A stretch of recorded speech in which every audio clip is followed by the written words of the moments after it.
After na sinigot ko siya, dinala niya ako sa bahay niya at kumain. Marunong siya magluto.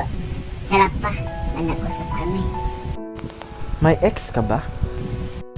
Meron pero wala siya nagagawa para sa akin. Grabe. Promise, gagawin ko lahat sa'yo. Ikaw lang ang priority ko. Sweet mo naman. Ang tagal na, lalo na sa mga pinsan ko at pamilya ko. Matapos may mag-usap, dinala niya ako sa kwarto niya. At natulog kami. Yakap niya ako. Pagtulog niya, Ibrahim. Wait lang, ba't ko siya iniisip? Ay naku, di bali matulog muna kami. Good morning. Morning! Pancake.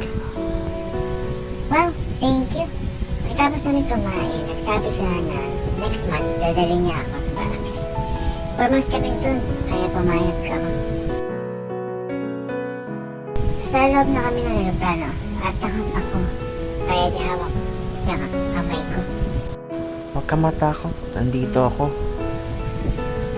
Salamat, Ben. Love you always, babe.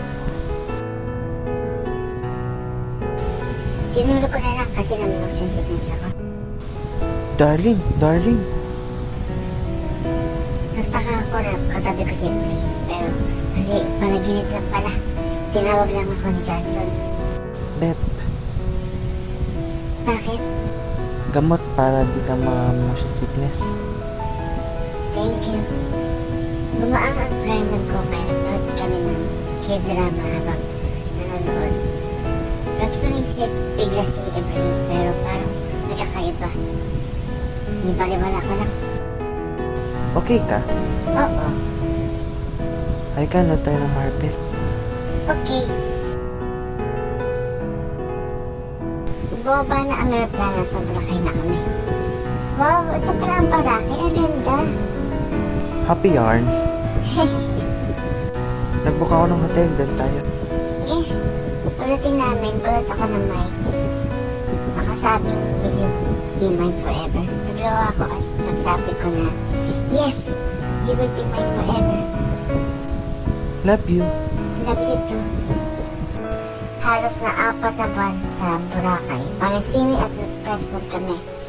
And in some point, may nakita ako pa meron ka.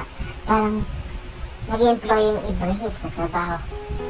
Hindi ko alam ano, pero baka lang pagod ako. Umuwi kami sa Manila at kumain sa mamahaling restaurant. Gusto mo to? Oo.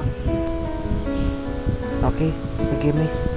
Habang nag-order si Johnson, hindi ko talaga mapigil na may nangyari na nakomatos ako. Parang sumasakit ang private part ko. Nice. Baka period ko lang to. Namating na ang pagkain kaya kumain na kami. Pagkatapos namin, lumuhod siya at sabi ng, Will you marry me?